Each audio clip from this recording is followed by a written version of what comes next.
at the end of the month, we have a expression of interest seminar, or sort of a session. We're inviting people who want to partner with us in these key development opportunities to see who's interested in those things and how we might better work with them. Thank you. And yeah, I really appreciate your work and thanks for your involvement in this process as well. Thank you. Thanks, Chair.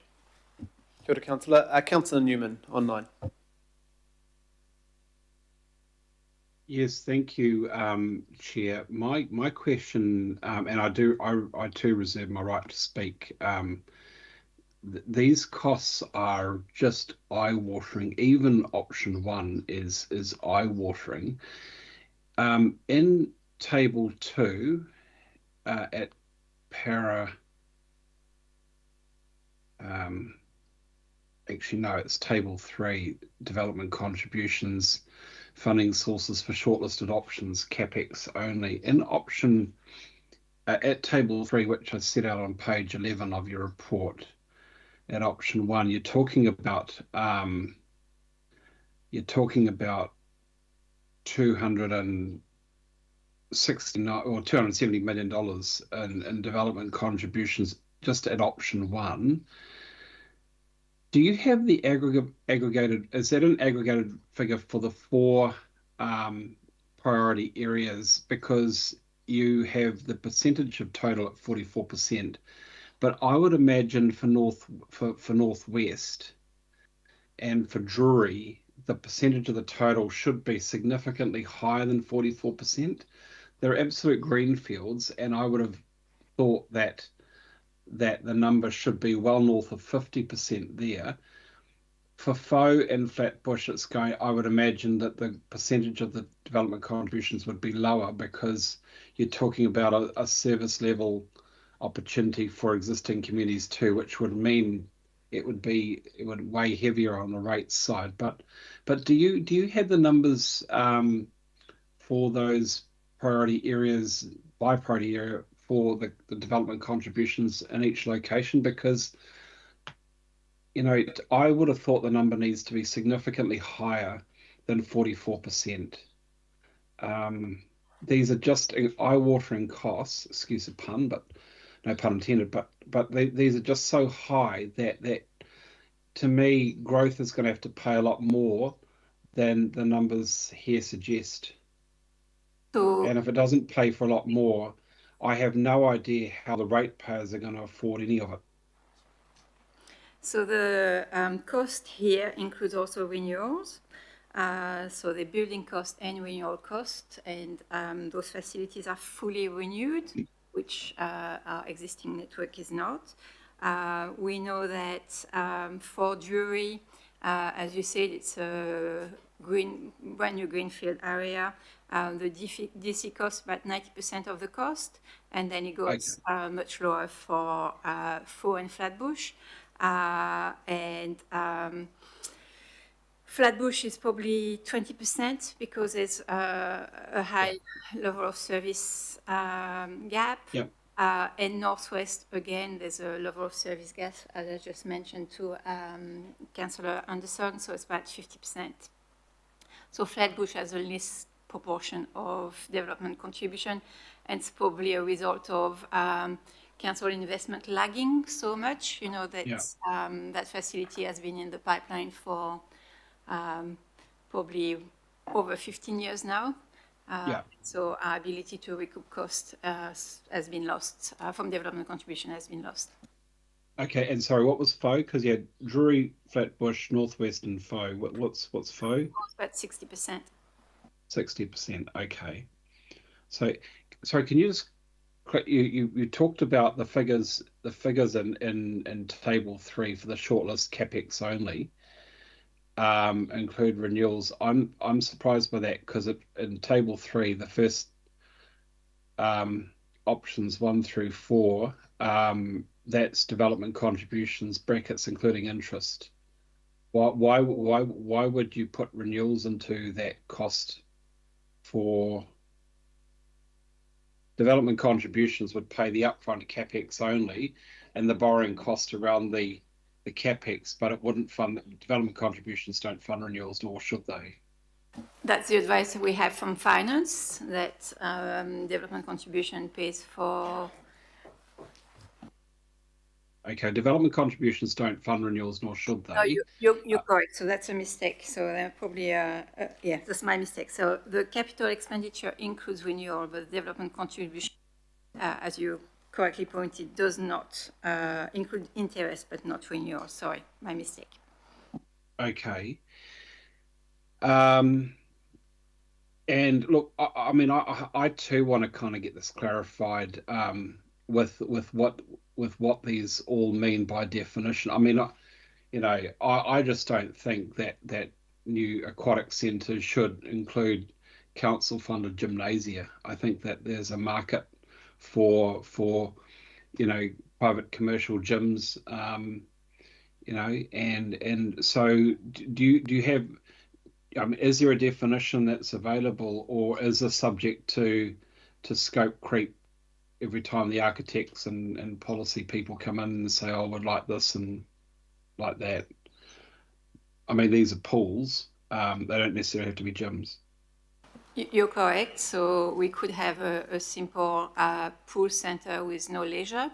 The reason that in those indicative business cases for Faux, Flatbush, and Northwest, courts have been added is because there's also a significant gap in provision for indoor courts. So that's a way of better delivering for those communities. On a purely aquatic basis, you could just have simply the pool. The gym are there not so much because there's a market gap, but because it's a revenue-generating operation that goes to subsidize our wet activities. Okay. Reserve my right to speak. Thank you, Chair.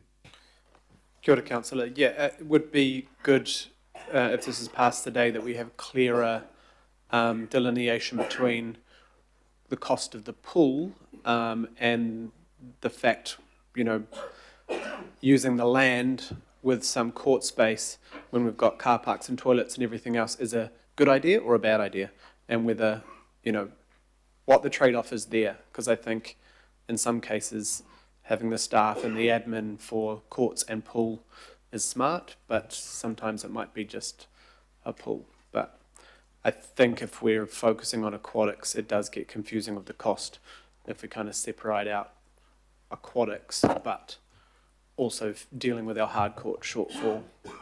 Councillor Sayers. Yeah, thank you, Chair. I'm going to fully back up what Mayor Brown. My question's probably more directed towards you, Chair, and the Deputy Chair in terms of recommendations that are up there, and may well be of interest to the Mayor and perhaps some of the other councillors sitting around the table. And that's around the idea of a targeted rate. So Warkworth will not be getting a pool for over 30 years from the briefing we've had today. So can we add in to the recommendations some costings around, or trying to get some costings around how much targeted rate might be to provide a pool for Warkworth? I do have some costings for a 25-metre, 5-lane heated pool, covered and uncovered. A typical cost is between $450,000 and $1.2 million for an uncovered pool. For a covered pool, $2.2 million to $5 million. So, it really escalates when you try and cover it. And Warkworth has land to put this on, so parking, etc., is already available. So I think we need to give the Warkworth and the wider Maharangi community up there an opportunity to say, would they be prepared to bring forward by 30 years their pool by a targeted rate, but we need some work done around the costings for it. So I guess what I'm asking for, can we get some costings for the options of a covered and uncovered pool that could go out for public consultation, 25 metres, 5 lanes, heated pool as a learn to swim facility in Warkworth. At least let's give the opportunity to see what the appetite is for people to pay for their pool if it's going to bring it forward by 30 years. Is that something that you could add to this, to these recommendations, Chair, with the support of your deputy? Yeah. And, Thank you, Councillor. Under D, it does say understand the affordability and deliverability. Then D2, it does say funding options. To the staff, hearing Councillor Sayer's point, do we need to add something there, or could we have a, is it? I know it will be out of scope, but could we at least add potential for facility? Like, what would it look like of a out of sequence? Like, obviously the growth in Warkworth is nowhere near the growth of areas who don't have pools, but actually if that community had the ability to raise a targeted rate to speed up a smaller offering or a learn to swim pool, or, I don't know what the case is. I'm sure once you're adding car parks and toilets and other facilities, it becomes a lot more than just 5 million. Thank you, Chair. If the committee directs us to do so, we'd do it as, an additional piece of work to look at the feasibility of a targeted rate around the type of facility that was looked at. Okay, so really if we up put to the committee if you would like to direct us to do that. If we put a D3, say something like investigate local opportunities for pool provision using such tools as targeted rates, would that work? I think it's getting close because I think there's also, there may be other councillors that would like to also present the same opportunity to their Yeah, that's why I communities. didn't put And there's a also the location. expansions. There's some pools that are talking about expansions which may be open to target rate. So look, I think you're on the right track there. Let's just give it some thought over the duration and hear what other councillors have to say duration of the meeting. But I certainly would be good to have some options available too within those target rates. So I think I've put forward the Warkworth case, Louise, if you're able to take that on board. Thank you, Councillor Sayers. Just a little word of caution. We are trying to narrow down options. Obviously, there is a particular case here with Warkworth, but in terms of taking a regional approach to this, we have tried to balance those areas of greatest sort of gap and need.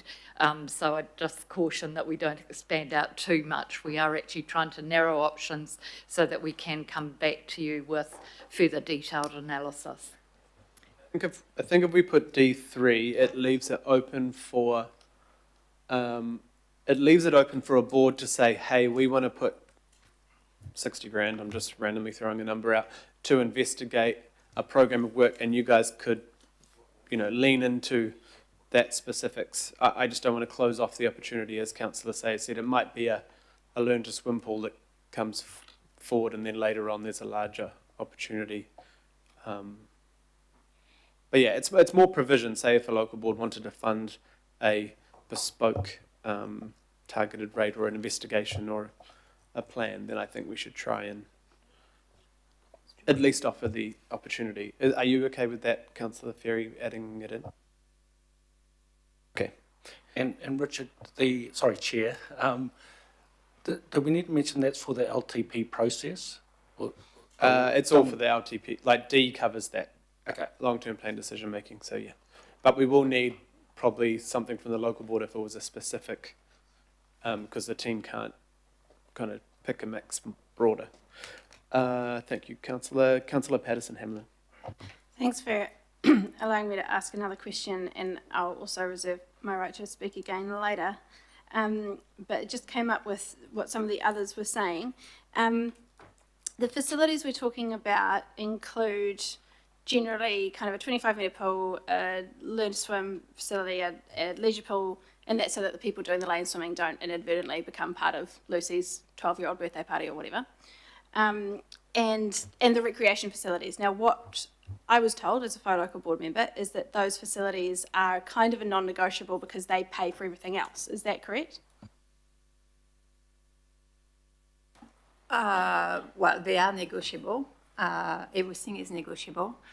So the core of a pool is the lane pool, and you could just stick to that. That would be your back to basis pool. Learn to swim. Obviously, they're shallower and warmer, so they cater for the younger cohort of kids learning to swim.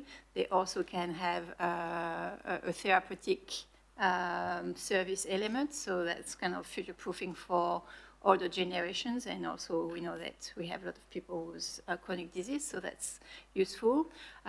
We know that there's a lot of demand for leisure water. So just a different type of water, and a lot of demand for the spa. So that's kind of the building blocks of a swimming center. Then after that, we add different elements of the dry. So courts is one of them, and then the gym and program rooms. And as I mentioned, so it's not that you have to do them, it's that we know that the cost to serve is lower when there's a different mix of services. But that we can further test that if you wish. Sorry, I might just ask that question a slightly different way. So one reason why the budgets are higher than we might imagine they could be is for future economic sustainability of the facilities. Is that a fair assumption? Yeah, that help the financial sustainability of a facility when we do gyms. Courts also because there's a large gap in provision. And so the way that council contributes towards meeting demand for courts, so basketball, baseball, and not baseball, netball, etc., is either we have partnership agreements, or we provide ourselves, or we have partnerships with education, or we've got outdoor courts as well. So we've got a range of ways to deliver for indoor courts, including some that we provide directly. Garth, do you want to comment about the operation side? Yes, swimming's not free. We operate our pools as sustainably as we can.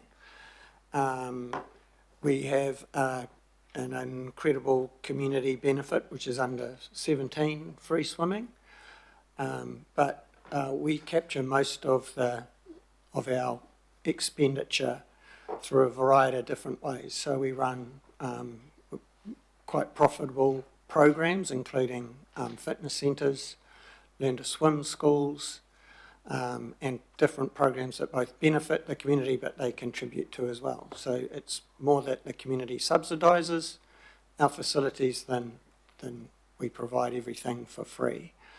And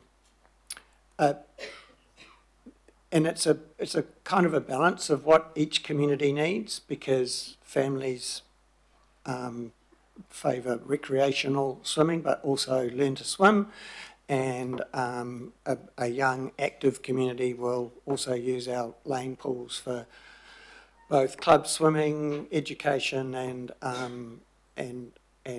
sort of group fitness and so on. So we try and get the balance right for the community that we're sitting in. We can try and we are going to use as a kind of a templated approach going forward, so we get the best value, but each community is a little bit different. Learn to swim's really important. Lane swimming's important to some sectors of the community, and recreation facilities in our aquatic complexes really lift up participation. Those pools like Takapuna, where we just have a lane pool and a learn to swim pool, our sort of the balance between adult and children swimming is children are about 10% and adults are about 90%. Somewhere like Albany, it's more like children are 50 to 60% and adults are the small half. So the balance between recreation and lane swimming depends on the community that we put the facility in. Yeah, I think you've answered my question and a couple of other questions that I didn't ask. So thank you very much. Thank you, Councillor. Councillor Ferry.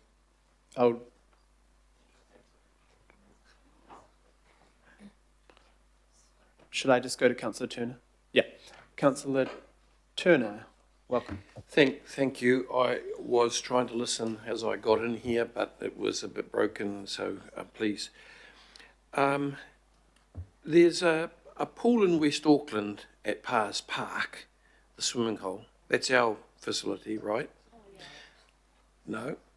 No, we own the park and they lease the land. It's a private facility. Waterhole Swimming Club own it. Okay, so it's gone bankrupt and it's closed at the moment. It's in that process, yeah.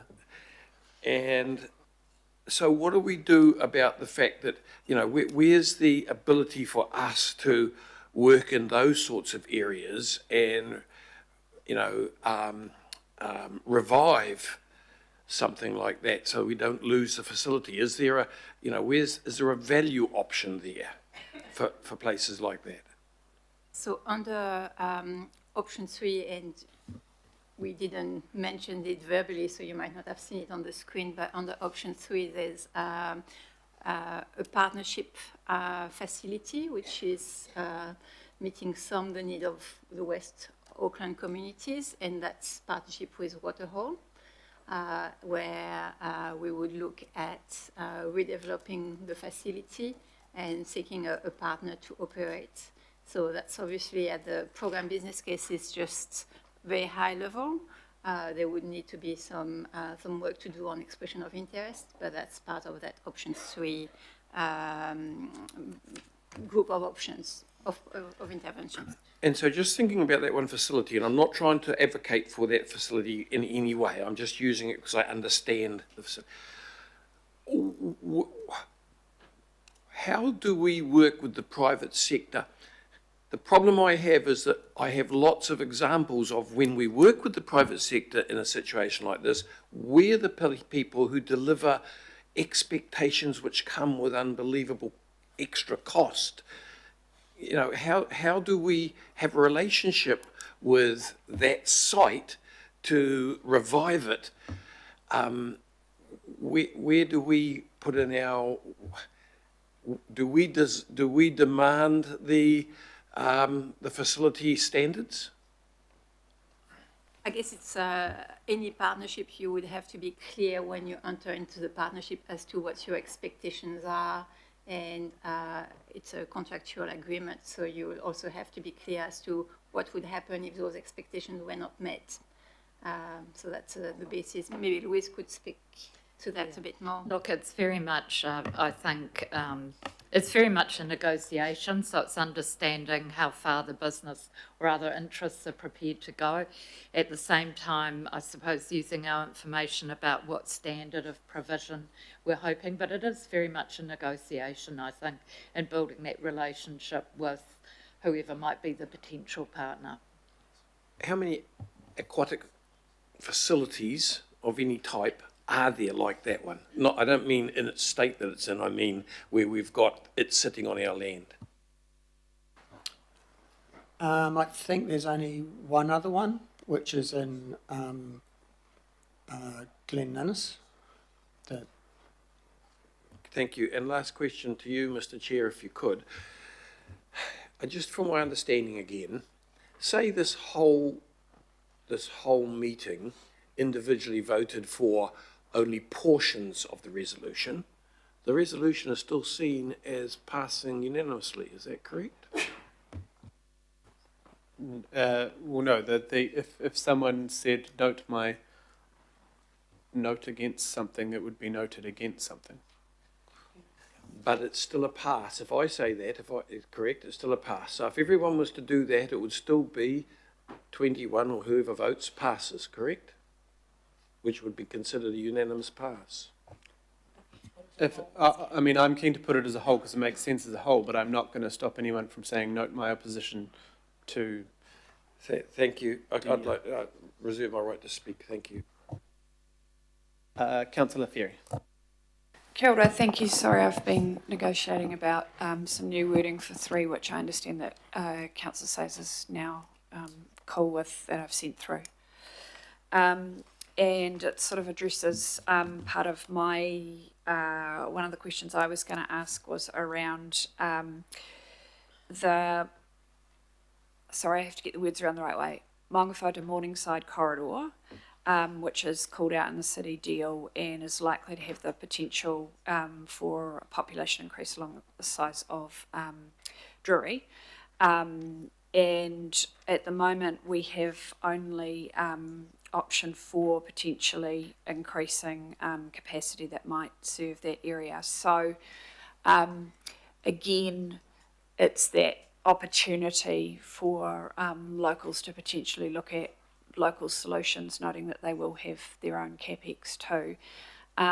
So again, there's that importance of being able to potentially not lose some of those opportunities in option 4 entirely if local boards can come up with local ways to fund them. So is that something, I mean, Mangawhata and Morningside, so that's that, obviously they will rely a lot on those city centre pools probably, some of which need potentially quite a bit of work. They're heritage buildings, they're quite expensive to run. And none of those are, well, Point Erin is, but anyway. So I guess some comments on that. So we're talking about that city fringe area just to the south of the city. Yes, thanks for the question. So there are quite a few interventions that would help serve those communities that you mentioned. So around that Great Northward Corridor, the FO notably, there's a few education partnerships that could happen around that area, which would help. So that's under option 2. Cameron Pool, also an option, to meet some of that demand. So there are interventions proposed there. The local boards always have the option to do more if they choose to, but because of the cost impact, quite often their ability to do anything else but partnership with education is relatively limited.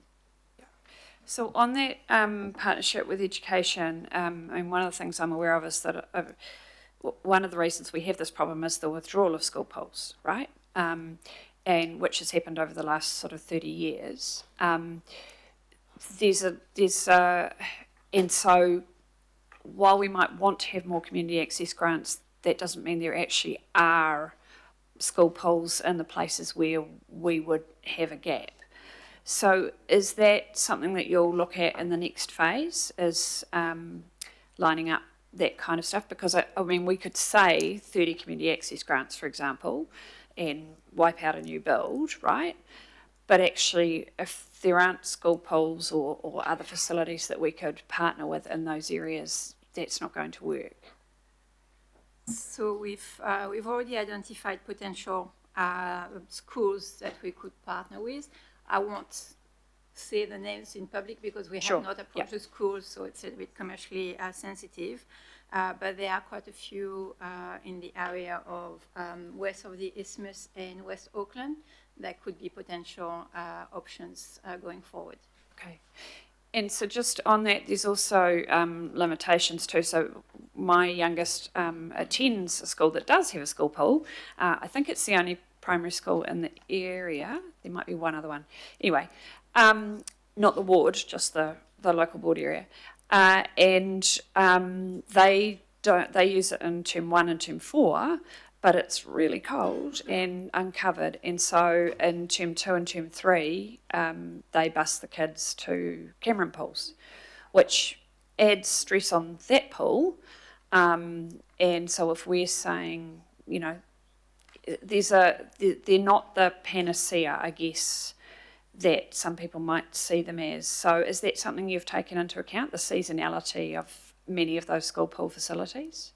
Yes, so in our modelling, when we looked at what impact an intervention has, that has been discounted because obviously, as you said, some facilities, first of all, are only open to the public after school hours, and then some others are not all year around pools.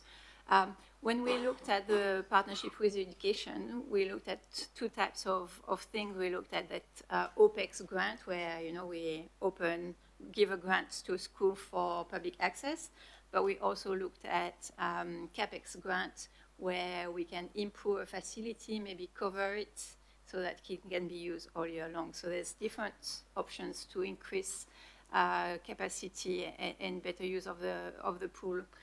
But you're right. So quite often those facilities are small and they don't deliver the same opportunities than a council pool per definition. One of the other aspects of them, not only are they small, they're often not very deep. So one at my kids' school is very much like the one I had at Glenfield Primary School in the 1980s. I don't know if it's still there, which would now probably come up to maybe my waist as an adult. So that's another. So you're taking that into account too, because I think the point about the popularity of Karanga Plaza. What I've observed there is that a lot of the kids who are perhaps not from the city centre, who are accessing it, are teens and tweens. They're mostly boys, and they're going because they can do manu into the pool. That's not an option for a school pool that comes up to your waist, and it's also not an option in a lot of our existing pools. The Mount Albert Aquatic Centre does have a platform you can bomb off, but I'm not sure how widely that is an aspect. So I think that's something that's absolutely attracted a particular group of kids, and that's great that we're providing that, but that's not something that a school pool is probably going to have. For the partnership opportunities we've selected or shortlisted, I should say, we excluded any pool that is too shallow and where you can't swim lap. So that was kind of a criteria, the size and depth of the pool. Because as you said, a lot of pools are very much, glorified baths. Yes. Okay, thank you. Thank you. The last two questions, and then we'll move to debate. Councillor Gillen. Thank you. Just two things. The Kaipātiki Local Board has discrete LTP funding for potentially doing a splash pad at Birkenhead Leisure Centre. Does that need to be in this, or would that get added in automatically if that continues through the approval process? Yeah, if it's already in the long-term plan, it doesn't need to be included in the program. And we have excluded a splash pad just for a practicality reason. Okay. And my second one is that, look, I fully endorse what the new wording that's up there under D3, except I still think the way that it's worded, because it comes under what's in D, which is restricting things to just options 2 and 3, I'm not confident that will also allow for the options that are in option 4, even though it mentions it there. I'd prefer that was pulled out as a separate clause. Thank you. Which part is pulled out? Well, it says, because it reads as that the work will be options 2 to 3, including the following. So 1, 2 and 3 are then within options 2 and 3. So if we're going to be talking about option 4, then it really needs to be a separate clause. It was really just a local board can put in and fund an investigation into something that's an option 4. Yeah, but I'm not confident that wording allows for that. And so Well, I'm what I confident. wouldn't want to happen is further down the track the local board tries to do that, and it might be Devonport Takapuna trying to do a targeted rate for extension of Takapuna pool, or Yeah. the Warkworth one that Greg's talking about. Yeah. Yeah. Well, I don't believe. I mean, the staff are here. Louise, you understand that, Rick, right? That a local board could dip into option 4 if they funded the plan or investigation. Yes, I think that does cover that. I did express my caution beforehand about not making this so wide. Obviously, the Warkworth case has been well identified, and Councillor Gillen and others have suggested others as well. But I do want to keep it, sort of reasonable in terms of that further work. Councillor Filipainen.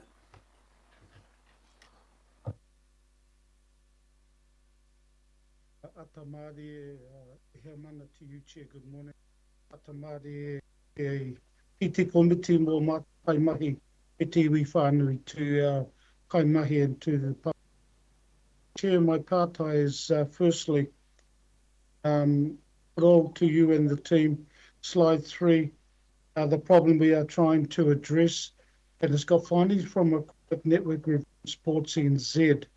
Are there any external organisations apart from Sports NZ and the review that you've named there that you are currently working with? Yes, we have been working very closely with Active, and Active has provided a letter of support for this work, which Sandra has circulated, I believe. Yes, Active is of the same view that there are a significant gap in provision, and that recognizing the fiscal constraints this council is under, that investment to better meet needs would be desirable. And supplementary part to the one I've just asked, so with your response, so Active obviously is internal, but they are working with all our regional sports organisations, etc., aren't they? Yes, they do. Yeah. Slide 4. This is a 30-year long-term plan, and any budget issues that will arise will come through, as you've said in the report, with the long-term plan. So we will be the decision makers, as in the committee policy, and then subsequently the governing body in regards to any funding, anything that happens. Am I correct in that as well? Yes, you are. Okay, thank you. Kia ora, mana. Kia ora, Councillor. Well, thank you, everyone. We're going to get the staff to step back, but we'll also take a 5-minute breather, cup of tea, bathroom stop as well before the debate. Thank you.